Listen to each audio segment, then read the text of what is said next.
Welcome to Sports Talk with Steve Jones, the daily talk show with the voice of Penn State football and men's basketball.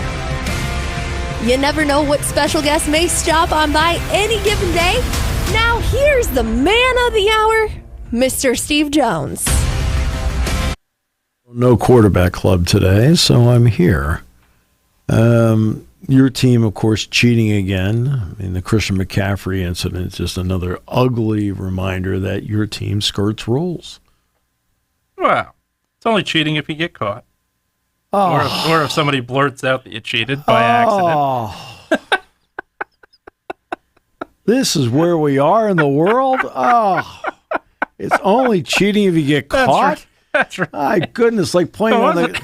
Love to play on the golf course with you. Look, foot wedge out of the sand trap. It's only cheating if you get caught. Judge Spells, don't count that. I was interfered with. Goodness gracious! Who was there used to be a one of the wrestling commentators, either Jesse Ventura or Bobby Eady, used to always say, "What if you can, lose if you must, but always cheat." Once again. There are moments where I'm glad you don't have kids. This is one of them. First of all, when it comes to like the 49er thing with McCaffrey, yeah, who cares? Who cares? Yeah, it doesn't matter. It's irrelevant. Is it relevant? They are not the first team to have done that. I can assure you that. Is it relevant for people who want to make bets? Of course. That's why everybody wants to know all the time about injury, this injury, that injury, this injury. It's like, cut me a break. What was it? That's why it's called gambling. It was either the Patriots or the Falcons. They were playing each other. I forget which team did it, but the week before, they didn't list, such and such on the injury report, so they literally listed anybody with a hangnail. It was pretty much the Patriots listed Brady every week. Yeah, it was the Patriots. It was literally like Santa's Christmas list to a kid's Christmas list to Brady Santa. Was listed. It was a long list. I mean, they listed Brady questionable for 10 years. That's not a joke. It's not an exaggeration. So it was the Patriots then. Yeah, yes. They got in trouble, I remember, previously. Yeah. And after that, they just said, you know what? Somebody has a hangnail, he's getting listed. Somebody sneezed, he's getting listed. And they did. The NFL averaged 21 million viewers per game in the opening week. It is the most watched opening week on record. They saw a 12% increase over last year. All told, they say 123 million people saw at least part of one game, its highest total since the opening week of 2019. Okay. NBC had the most watched game. That was the opener with the Ravens. The rating, 29.2. It was NBC's second largest regular season game since 2006 when it acquired Sunday Night Football. The Sunday night game between the Rams and the Lions did well, 22.7 million, a 3% jump from last year. Cowboys-Browns, it's Tom Brady's debut, 23.93 million. The 6 games that were put on Fox's doubleheader, 4 early, 2 late, averaged 18.64 million viewers, making it the best network start since 2020.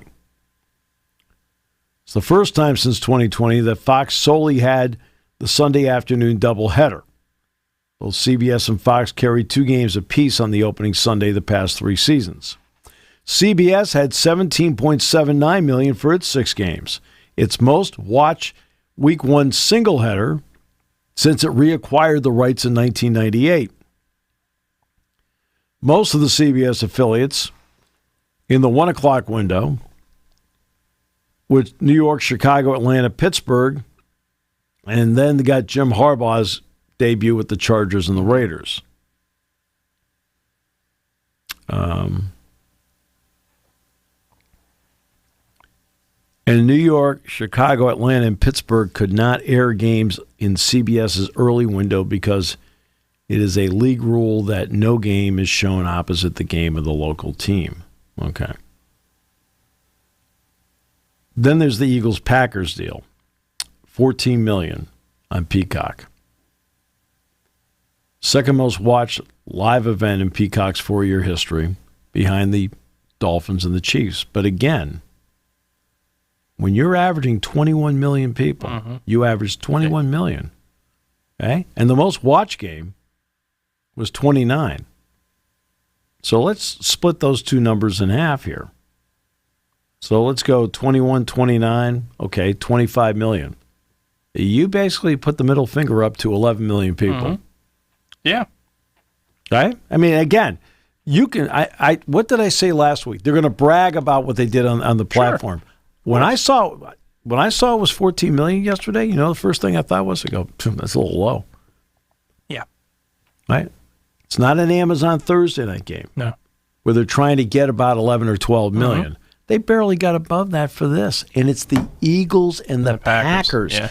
Okay? Two teams it was not the Panthers against the Raiders. Mm-hmm. It was the Eagles, yeah. Big following, Packers, huge following. Massive. Yeah. And you only got 14 million? Mm-hmm. Yeah, and that's... people are telling you over and over again, this isn't working. And they keep putting out... Okay, it's one thing to keep beating records when you have no record. Peacock has no record. Okay? Yeah. You can easily beat records when you have no record. Right. Right? Playoff game would have been over 40 million, 17 million. They told us stick it.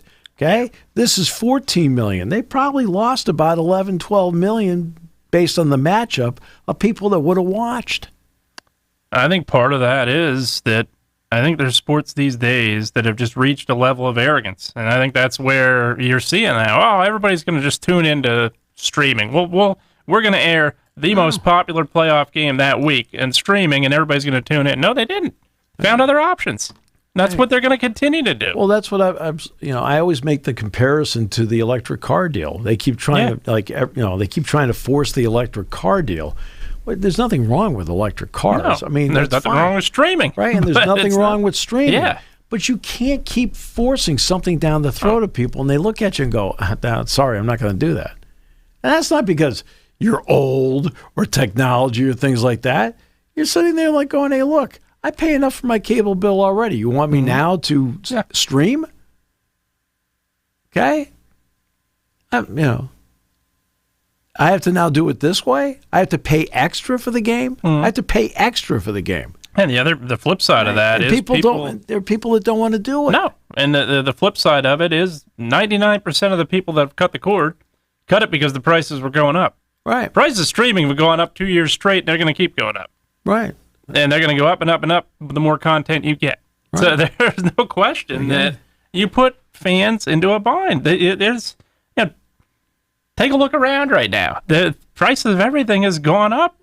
Families have to get groceries and a lot of other things. Right. They're prioritizing things that don't include streaming. And the electric car thing that I keep talking about is there's nothing wrong with electric cars. In fact, it's kind of neat when one goes by and you can barely hear it. You're like, oh, man, that is quiet. But they're ultra expensive. Yeah, ultra expensive and not so neat if you get caught in that traffic jam. And guess what? Right? If I have to go someplace that's 350 miles, how often do I have to stop? And how long does it take to recharge the battery? Yeah. Right? It's already paid a lot. So people are looking around saying, nah. Like I was talking to a good friend of mine who has a car dealership, and this is when I bought a car. It was back in May, and I said, hey, by the way, let me ask you something. I said, just for the sake of argument, I said, where are the electric cars on the lot? He goes, Steve, we got rid of them. I said, you got rid of them? I said, well, that's been the big push by everybody. He goes, no. He says, you know how many we sold over 12 months? I said, no. He says, 6. He said, we couldn't keep them on the lot. He said, we can't have stuff out there we're going to sell only 6 of. So we sold 6 the whole year. And this is, people are spending all this money in advertising to push. And the public's looking at them going, no, streaming. Okay? Some of the public is saying, hey, look, I've already got it, so I'm gonna watch it. There aren't many people signing up for it.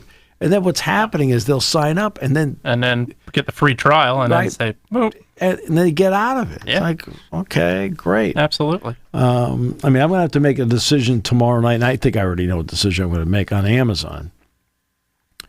Between the NFL and the fact they're going to have an NBA playoff series games, I'll probably get Amazon, which is fine. Because, I had it before for free. Now I'm going to have to sign up for it.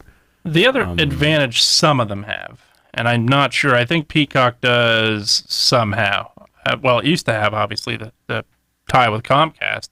I think it still does for the regular. I don't think the premium does anymore, but those listening could correct me. I'm not 100% sure on it, but I think the advantage that some have, I know Paramount's got that deal with Walmart, so anybody that has the Walmart Plus membership gets Paramount. So, and same with Amazon. Amazon's got other benefits to having the streaming, without question. Right. Yeah. So that those things coming together do help.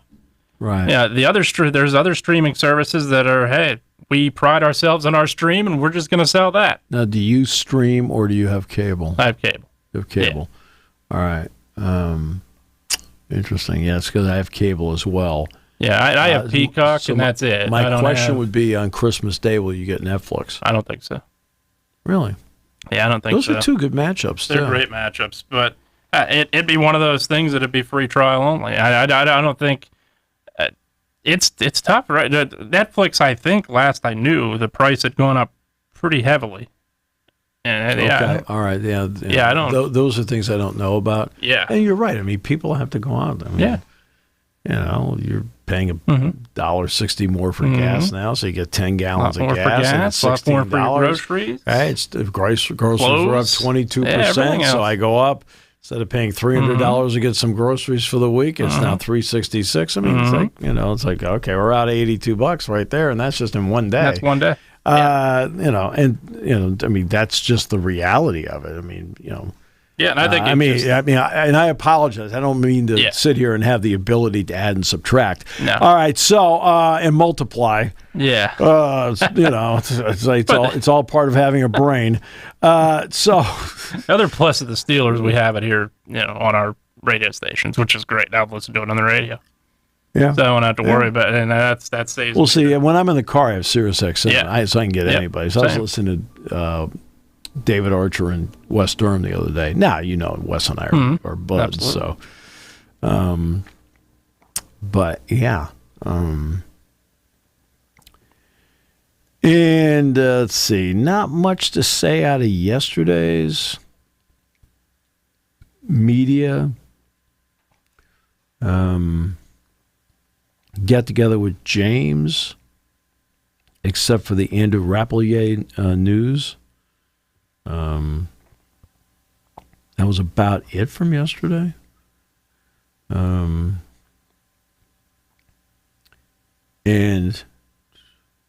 what the heck was that? So he mentioned Rapp yesterday. And what the heck was it? I'm going to have his exact verbiage as to what he said. He mentioned, I know he used the words long term. Let me see here. Just want to make sure I have it right. Because using his words would be better. Come on. Okay.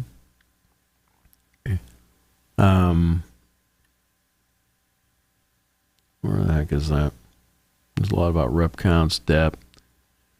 All he said on Rappelier was that, quote, it's a long-term injury. Okay, which is what I said before. Things you don't want to hear. So that means right now you've got Tyler Warren, Khalil Dinkins, and Luke Reynolds. Question will be who's the fourth in that group. This week may help them make some determinations as to who a four might be, whether it's Joey Schlaffer or whether it's Jerry Cross, somebody. But, as he said yesterday about Rappelier, it's a long-term injury. All right. So that's the story on that. And that's always tough to tough to hear. For any play, I don't care what team you're on. No. You don't want an injury to happen. And the best part of competitive sports is getting to see these guys compete at the highest level. But absolutely. You're always around these kids. Good people. They just really like those kids. It's like, I know we're not. It's one thing about a guy that I always really looked up to was Vin Scully. And Vin Scully, when the players were playing, didn't get close to the players. But when they were done, like Sandy Koufax and anybody whose career was over with, Scully was very close with. But when they played, he wasn't. There's a lot of things about Vin Scully that I've read 2 biographies on him.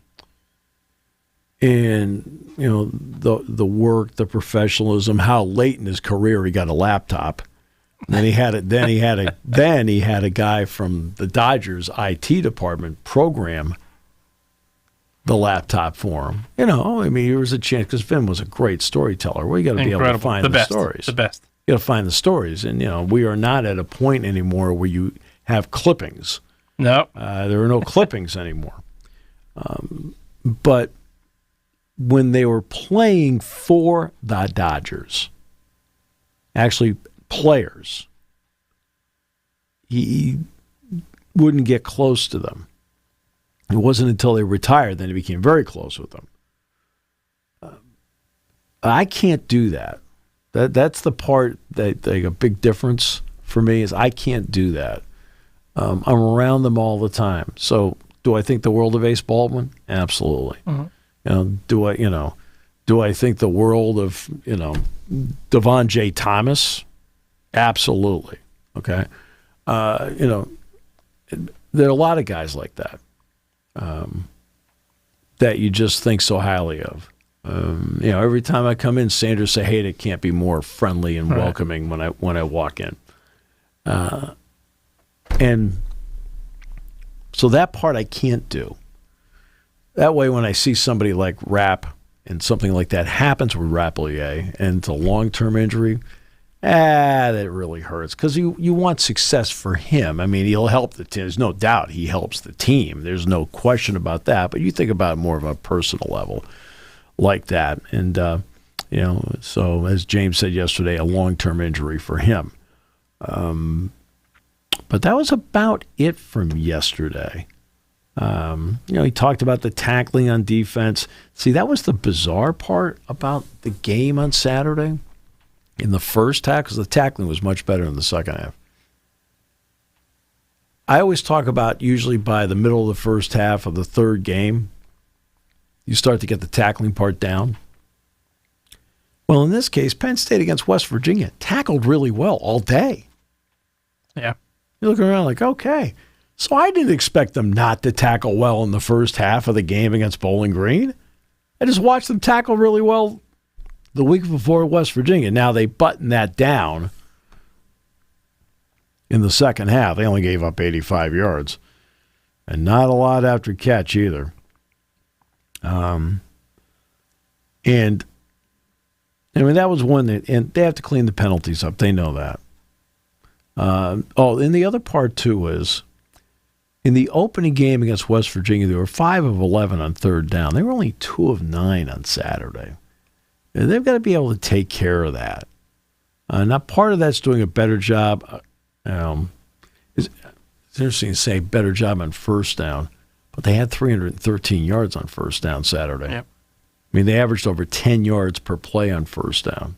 But they've got to do a better job than on second down of getting themselves into a manageable, makeable third down situation, which then keeps you out on the field, which keeps your defense off the field. There's a lot of it right now. Your team brawling last night. Once again. Okay. It's 9-4. Phillies are playing. Schwarber gets hurt. Hyperextended elbow. Okay, great. But then Castellanos gets hit by a pitch. And then the bench is clear because you guys can't keep your cool.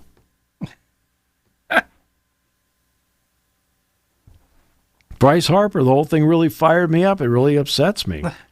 Right? Then they talk about how they looked in the stands and how you were running to the exit. Like, what does that mean? Well, I had to make sure. You're a lover, not a fighter? Once What's going on? Once I saw the You're a lover, not a fighter. Once I saw the bullpen running out, that was it for me. I knew the numbers of the game was too much. I got out of there quick. Unbelievable.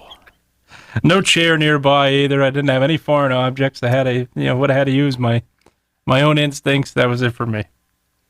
I was prepared. To jump the fence if I had to. This is like Cool Hand Luke. Where Paul Newman is out there. He says, he says, what do you need to fight? He says, what do you choose? Knives. He said, well, we need to talk about rules. And the guy says, the giant guy, there's no, was it Butch Cassidy and the Sundance Kid or Cool Hand Luke? That may have been Butch Cassidy. It was Butch, I think. He says, Butch Cassidy and the Sundance Kid. He says, there's no rules in a knife fight, and he knees him right where the... Sounds like Tough Guys with Kirk Douglas. The rules. There's no rules.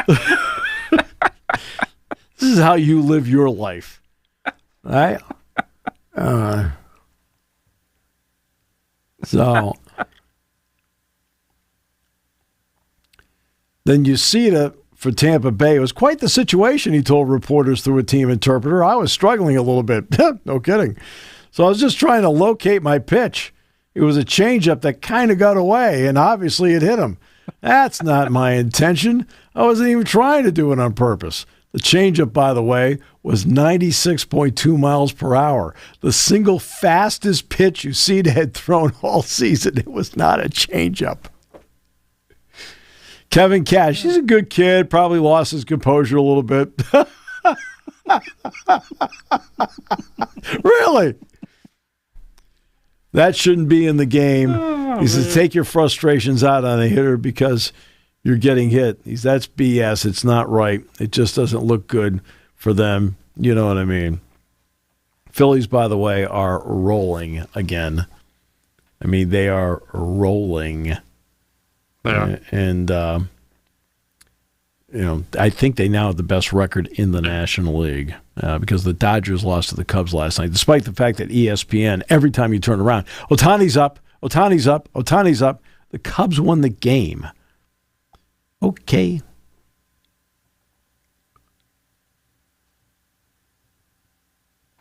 Sometimes I wonder if ESPN knows who wins and loses. Oh, no. Doesn't get in the way of a good story. And what Ohtani is doing is phenomenal. I don't take that away. It could be a 50-50 by the end of the year. Sure.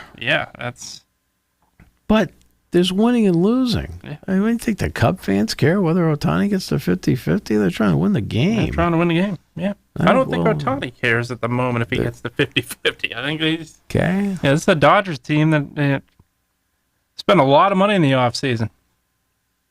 Doesn't matter if he gets to 70-70 if they lose in the playoffs. Yeah. And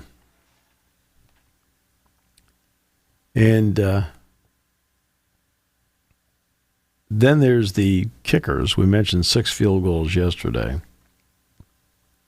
Okay, for Jake Moody and for Chris Boswell. Well, now you got Whittle for Northern Illinois, won the game on a kick. Another moment of action, by the way. Ben Sauls of Pitt, 35-yarder, 17 seconds to play. Pitt came back for 21 down, beat Cincinnati. Ben Jonathan Kim, who's a really good kicker, by the way, for Michigan State, 37-yarder, 1 second left.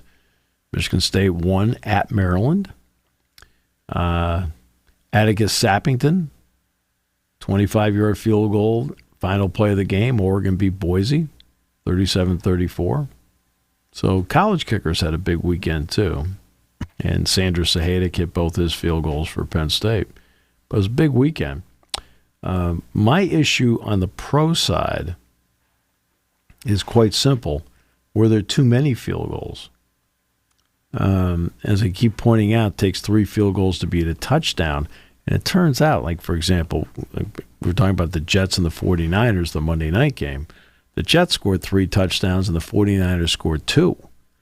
The Steelers and Falcons, Atlanta had the game's only touchdown. Mm-hmm. So, that's a lot of field goals. Now, is it a result of being the opening week? Yeah, I think that has something. I think to do it is. with it. Yeah, I think it does. I think timing's off in a lot of ways. Communication's off in a lot of ways. That's because people don't. Okay, They don't play they try to bubble wrap the preseason. Sure. See, again, this is where.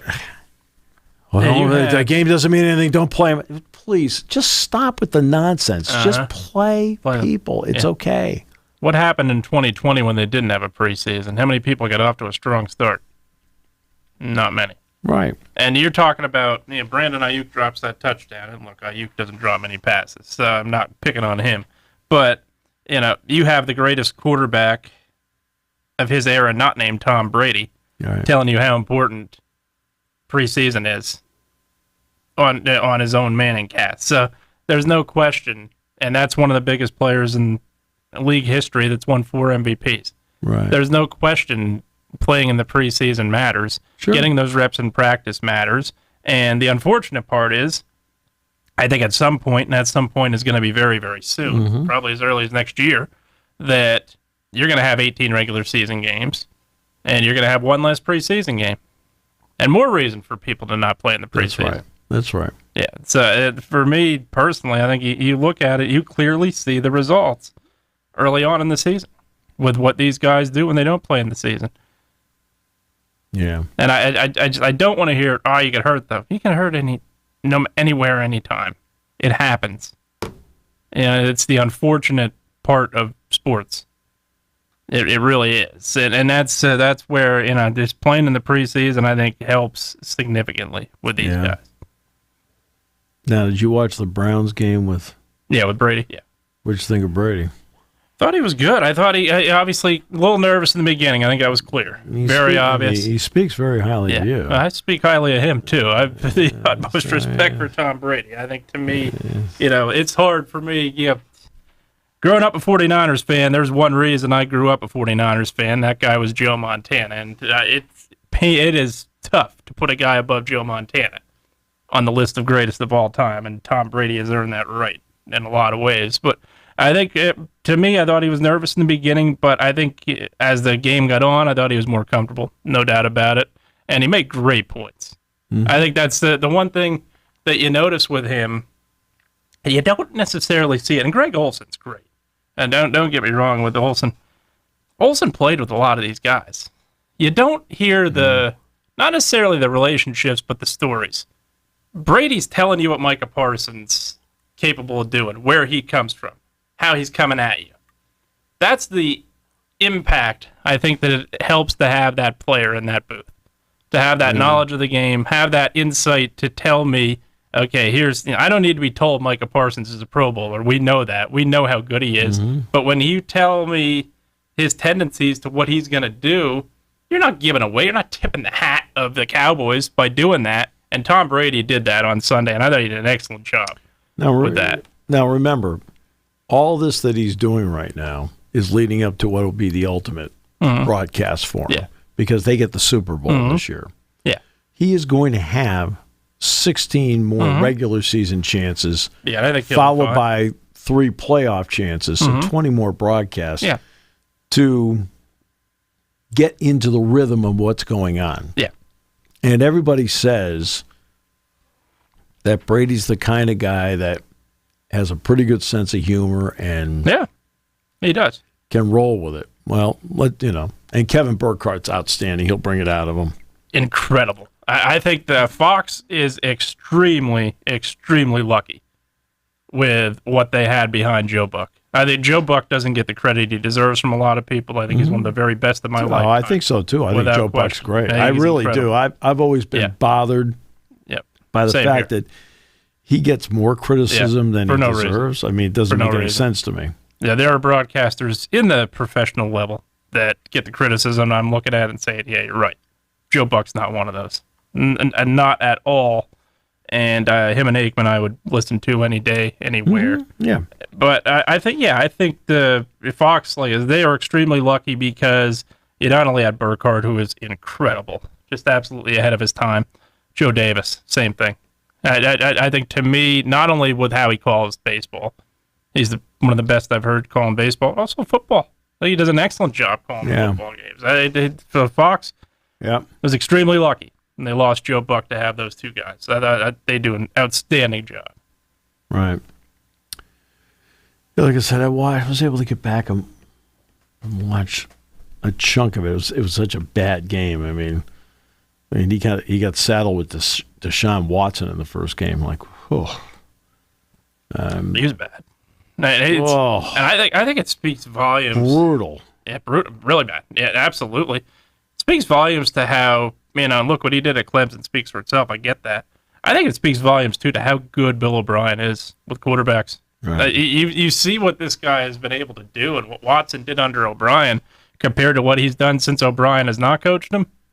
It's been atrocious. Yeah. It really is. And it's not only the fact that he's been not played up to his level, he's played poor. He really has. And that's when he's on the field. That's the hardest part, getting him on the field, whether it's suspension or injury. This is a guy that has not been up to his level. He's gotten one of the first guys that's gotten that guaranteed contract. And, he needs to improve in a lot of ways. I think for Kirk Cousins, I think, yes, he needs to improve. But the flip side of it. Well, I watched Cousins and Rodgers. I saw really the same guy out there, like two guys coming off an Achilles. Yeah, coming up. That's exactly right. Achilles I felt both were a bit tentative. Exactly. Yep. That's where I was going with it. I think Cousins especially. And the other part with Cousins, he's running an offense right now he's not used to. He's not used to the pistol. Yeah, he's a guy, his strength is play action, and he's going to roll him out. You're going to roll him out once he gets that Achilles back and the ability to do it. And so that's the other part with me. Yeah, Cousins didn't play well. Yeah, he really didn't. And you have expectations in Atlanta because of what you're paying him and because of the fact you drafted a quarterback, which I still have no idea why you did, in the first round. So you're going to have those expectations now and that criticism. But, yeah, Cousins, I think I'm going to have a much longer leash on than I am on Deshaun Watson right now. Great piece where they asked Drew Bledsoe about Tony Romo and Tom Brady, because each time Bledsoe, a former first overall pick in the draft himself, lost his job quote to each. Yeah, you could almost argue dangerously close to being a Hall of Famer. I think he needed a couple more years. But his quote was, this is Drew Bledsoe, "The minute Romo became the starter in Dallas, he became pretty big in his own mind, and he was no longer curious. He was no longer an inquisitive guy. That was the difference between him and Tommy," meaning Tom Brady. When Tommy became the starter, he was still asking all the questions, where all of a sudden Romo was the guy that had all the answers. Wow.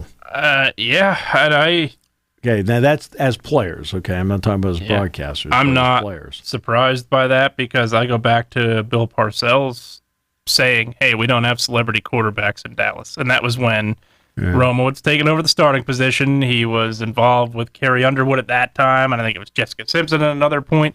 And Bill Parcells grew angry too. So, and I'm not surprised whatsoever by that statement. All right, so now let's get back to the Eagles and the Packers. They are, of course, touting, hey, the 14 million, the second most watched Peacock game. Okay. Well, what about Amazon Prime? Amazon Prime, you know what their number one streaming game was? Cowboys Seahawks, 15.3 million. Vikings Eagles, 15.1 million. Right? Those drew more viewers on a Thursday night. And we're not talking opening day. Yeah. Compared to a Friday night in Brazil. Yeah. Okay? That number is good, but it's not great. I agree. I mean, that's the interesting part. The playoffs especially last year, too. I thought, obviously the number was good, but not great for the Chiefs and Dolphins. Especially because when you're talking about Kansas City at that time, first of all, obviously, Super Bowl contender, clear as day. Everything that was going on and continues to go on. You have the most popular culture icon and right now as a fan, and for good reason. Yeah. And the other part of it is from a Chiefs fan perspective, how cold it was in Kansas City that night. There wasn't anybody going out. They were just sitting at home wanting to watch the game. Mm-hmm. So I think that rating should have been 4 below 0. Yeah. That rating should have been extremely high. And could have been a lot higher had it been on television. But yeah. Right. It was cold across the country. Mm-hmm. It was cold here that night. It was cold here that night. I had an extra log on the fire. I know that. Yep. So I made the big mistake of watching the game at a local establishment, and my seat was right by the door. So every time somebody opened the door, you betcha it was cold. This is just the story of your life. Every time I turn around, there's a problem for you. I was as cold as the Cleveland Browns offense that day. Goodness. Every time I turn around, there's some issue with how you're living your life. What are we doing here? All right, jeez. Browns and Texans, a game that should have been on Peacock, by the way, that day. Mm-hmm. Oh, I know. Right? So, yeah. I think we ought to make a trip next year to Sacramento and watch the A's. The A's? Just to say we did it. There you go. I know some A's fans, believe it or not. I know some A's fans. There aren't many of them, but really, there aren't many, but there's a few. Great. So let's see where we are right now. By the way, Raheem Mostert's out of Thursday Night Football. He will not be able to play when the Dolphins play the Bills. It should be a good game, by the way. I think so too. Tua played well both games last year, just lost them. Mm-hmm. So you got Dolphins, Bills. You got Raiders, Ravens. Ugh. Browns and Jaguars. Ugh. Jets and Titans. Ugh. Vikings, 49ers. Going to be a tough game. Up at the Dome, yeah. Yeah, they don't play well there. Chargers, Panthers. Harbaugh could be 2-0. Should be 2-0. Seahawks, Patriots. Saints and Cowboys. So Kyle will be all over that one. Yeah, that could be the biggest game. The Giants and the Commanders. That could be football's first no-hitter. How did Daniel Jones was a brave man going out, not throwing a hood over, like a hooded sweatshirt over his head when he exited into the public right in front of everybody on Sunday. Okay. That's a brave man for how he played. Under the category, I think this will be a pretty good game. Bucks and Lions. Yeah, I agree. Absolutely. Colts, Packers. Okay, Colts are I think two up-and-coming teams. The problem is no love. Malik Willis will start at quarterback for the Packers. Rams, Cardinals. Steelers, Broncos. Now, again, this was supposed to be the Russell Wilson that would have had a return. Story behind it if Russ was playing, but Russ isn't playing. Now it's going to be Justin Fields. He's already unhappy in Pittsburgh. That didn't take long. Bengals, Chiefs. That'll be a good one. And then the Sunday night games, the Bears and the Texans. So we get to see Caleb Williams and C.J. Stroud. And then the Monday night game is Atlanta and Philadelphia. Kirk Cousins ought to literally rent a house and just buy a house week 2 in Philadelphia. This is third or fourth year in a row he's playing week 2 in Philadelphia. Mm. Again, you can tell he's not moving well. Same thing with and he's got a terrible offensive line to begin with. And Aaron Rodgers, same thing, not moving well. Pirates are playing today. They're playing the Marlins with Bailey Falter on the mound today. And against Jonathan Bermudez. And Bermudez has been outstanding with a 5.79 ERA. Oh, I'm sorry. Haven't been that good at all. Pirates are 7 games under 500. Well, let's give the Marlins credit. They're not quite 40 games under 500. They're not the White Sox. Well, the White Sox are 33 and 113. I don't even think they are 80 games under 500. Oh. Let's see, they play the Guardians today. So they always do that ridiculous matchup predictor. I mean, these things are a riot. You actually have people that believe the FPI thing. Like, what are you doing? It's like, stop it. All right. Okay. I'm surprised the White Sox chance of winning isn't like 4%. It's 34%. 34%. That game at Cellular Field, I assume, then? Well, Martin's pitching, and he's got a 3.29 ERA. Is that a day game? Yeah, it's an afternoon goodness. game. My goodness, you can count the heads. You do a head count on how many people are going to be at that game. There's going to be nobody there. All right. Mets, Jays. Let's see. Rays, Phillies. Who's going for the Phillies tonight? Suarez went last night, right? Yeah. Tonight it is Zach Wheeler. Yep. Oh, now Shane Baz is a pretty good pitcher. The starter for the Rays, but Zach Wheeler. Oh, you got to be kidding me. Royals and Yankees. I thought the Yankees were very impressive last night. Where they get 3 hits. Mm-hmm. Yeah. $5 billion payroll. That's right. Yeah. Cole Reagan's against Luis Gil tonight. That's actually a really good pitching matchup. For starters. Well this year. And the Royals are, to their credit, they're 14 games over 500. They're only actually 3.5 games back of the Yankees in the overall deal. It's interesting. Red Sox and the Orioles. Let's see who's pitching in that gem tonight at Fenway. Let's see.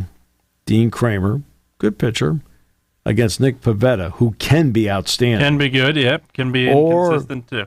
And here's one for you.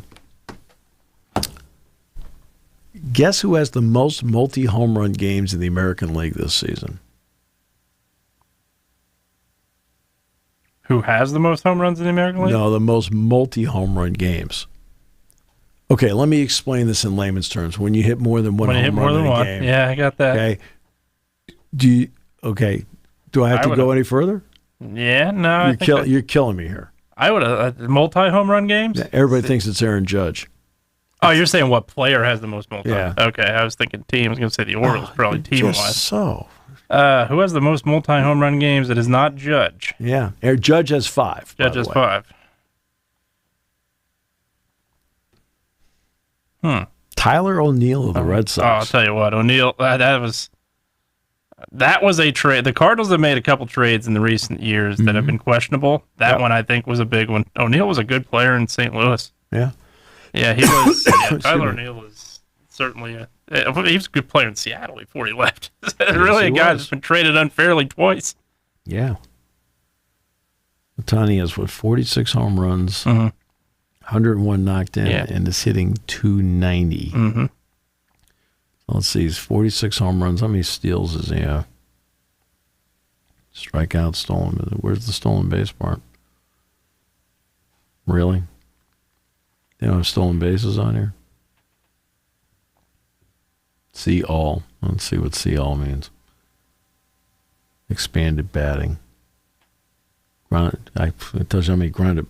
He's grounded into 3 double plays. I thought he was 46 and 46. He's 47. He's 47? Okay. Yeah, he's 47 to 51.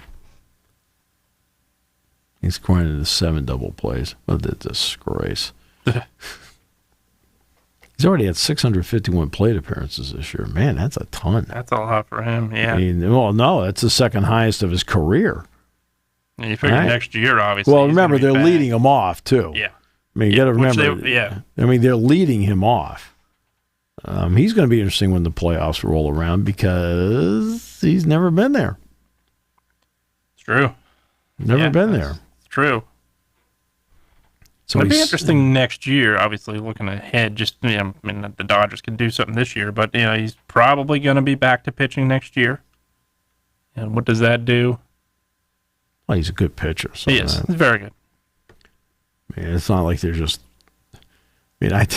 Somebody asked me today about doing the last game of the regular season with the Spikes in Williamsport. And we knew on Monday, on Labor Day, we were tipped off that, hey, look, Ryan Hannigan was going to throw position players in the Wednesday game. We were told that. So we already knew. In fact, to the credit of Hannigan, he made sure we had the list of which guys were going to be going in what order. That's incredible. Right? That's good. Love it. And the Spikes won 16-3, and they pounded out 23 hits, and 2 guys had 5 hits. Cam Buford had 5, Caleb Hill had 5, Josh Spiegel had 4. He drove in 5 runs. It's like everybody padded their stats in the game because they had the one-game playoff. Well, I don't think people realize in the one-game playoff, which Williamsport hosted. Williamsport won the game 5-4. They won like 13, 14 games in the second half of the season. They ended up being the champions. Like, okay. You know the best record in the league? Like from start to finish? Yeah. State College did. Yeah. They were the only team in the league that had over 40 wins. They had 41 wins. They're the only team that had over 40 wins for the whole year. But they didn't win the first half, and they didn't win the second half. And that was it. We're done. But then again, it was a Thursday night. I would have had to have done the talk show, the pregame show, and then like hustled up there while avoiding police escorts to get there. Police escorts are the best as long as they don't stop and bring you to the side of the road. And then you're... Yeah. Yeah. I don't think so. So, you probably already upgraded to iPhone 16, right? No. Oh, I'm the last person to upgrade my phone. Just everything is just so slow with you. I am way behind on technology. Well, right. I will touch briefly on the Michigan lawsuit. And it's not Michigan being sued. It's 4 former Michigan players suing the NCAA and Big Ten Network over name, image, and likeness because they don't fall into the category in the settlement that had been put together. And this is what's going to happen. You're going to have an enterprising attorney that is going to look at somebody and say, you know what, you got ripped off. We're going to sue. These people owe you money. Now, I will say this about attorneys. The legal profession is like any other profession. Mm-hmm. There are some outstanding, agreed, big league, big time, knowledgeable, caring attorneys. I mean, there's a long list of outstanding attorneys, and they care about their clients, care about the law, everything. There's also a percentage, like in every profession, of some people that are going, okay. What did I pay for you for? Right? Like, they're not good at it. Mm-mm. And you're wondering if some of the advice that some of these guys happen to be getting, and by the way, I wonder about the attorneys for the NCAA. Like, what are they doing? How good they are. Okay? They want retroactive NIL compensation prior to the 2021 rule. Well, the settlement only stretches back to 2016 due to the statute of limitations. Now, what gets me is that the 4 former Michigan players, including Denard Robinson, including Braylon Edwards, look, Robinson and Edwards both played in the NFL. Mm-hmm. What, are they hurting for money? Yeah. Edwards they shouldn't be. No, and Edwards probably has the pension, too. He played a couple of years. Oh, yeah. No, he played for a while. But you notice what they did. They sued the NCAA and the Big Ten Network. And the Big Ten owns 39% of the Big Ten Network. Who didn't they sue? Am I confusing you here? No. Michigan. Right. They didn't sue Michigan. Yeah. They didn't sue Michigan? Really?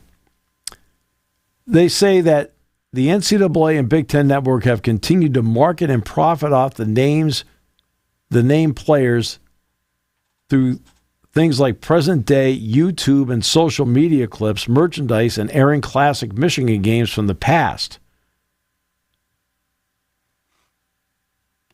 Oh, boy. First of all, okay, let me ask you fans, when's the last time you heard the names Denard Robinson and Braylon Edwards? Yeah. Really, when's the last time you heard it? And what classic games was Denard Robinson involved in? He never beat Penn State, I can tell you that. State. No, never beat Penn State. I think he beat Notre Dame, but never beat Ohio State. Never beat Ohio State. Never beat Penn State. Never beat Penn State. Yeah. What classic games is he involved in? What are you talking about?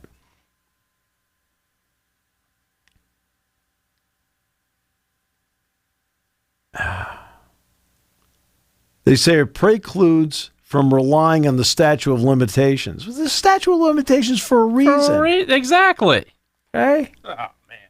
Ridiculous. The suit seeks class action status and relief for other former University of Michigan football players prior to 2016. The complaint seeks to hold the NCAA accountable for its actions and to secure just compensation for the unauthorized use of the players' NIL. Unauthorized? You signed a letter of intent. It's like, what are you unauthorized? Unauthorized. Guess what? You got drafted because people saw you play. Yeah.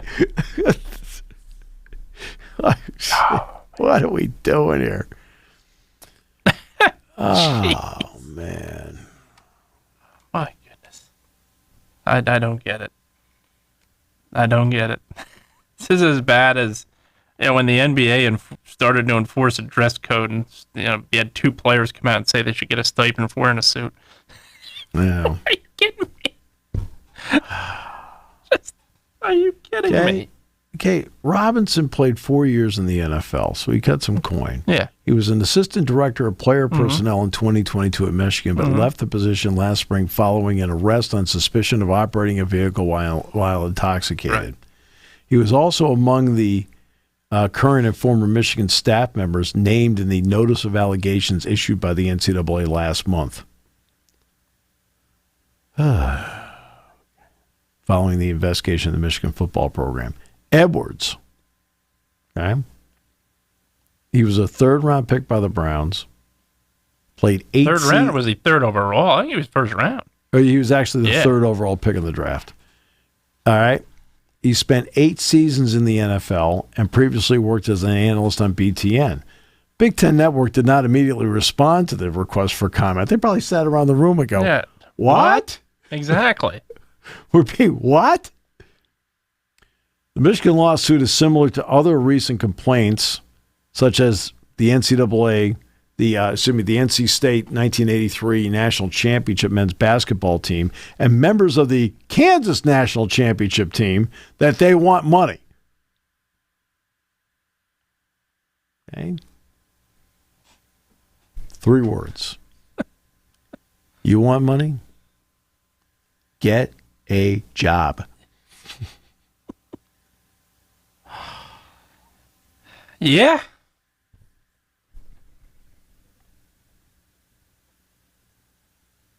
Now back to the point about attorneys. Jeffrey Kessler is obviously, based on his track record, is a great attorney. And I think, and the guy he's with, I can't remember, my apologies for not remembering his name, is also considered to be top flight. Meanwhile, the NCAA's attorney, I don't think we can have a settlement. He's not Gordon Bombay, I can tell you that. He doesn't have a win record. That's very high.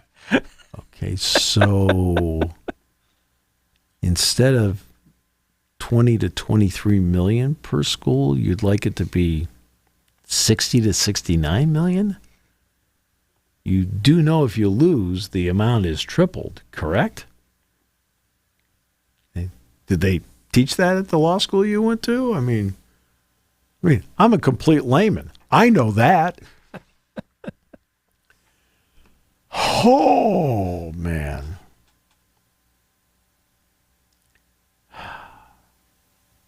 You know, it's interesting. They're talking about the issue of receiving money from the network. You're talking about Michigan receiving money from the network from BTN. Where do you think the money goes to? This is where everybody's been so poor.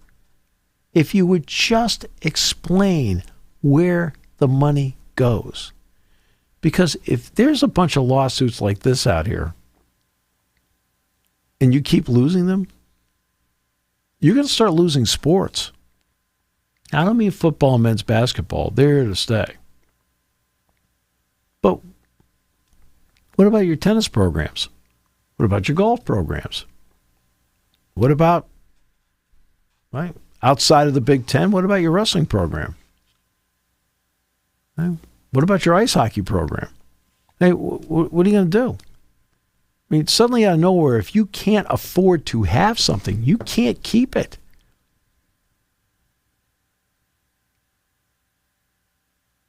And it's amazing how people don't see the big picture in all of this. They don't. They see themselves. Right? Yep. But you have people that aren't involved in the suit. Yeah. Oh, the players is what? You signed a letter of intent. There's a statute of limitations. Don't legal documents and standing mean anything? Does it, right? Okay, statute of limitations ran out. There's a reason why that exists. Yep. And you have a generation of people right now. Oh, the contracts don't mean anything. That doesn't mean anything. That doesn't mean anything. They do mean something. They mean a lot. If you signed it, you signed it. Mm-hmm. It's like we talk about the grant of rights with Clemson, Florida State. You signed it. Mm-hmm. Twice. Do. Which on this show, I'm number 2 to you.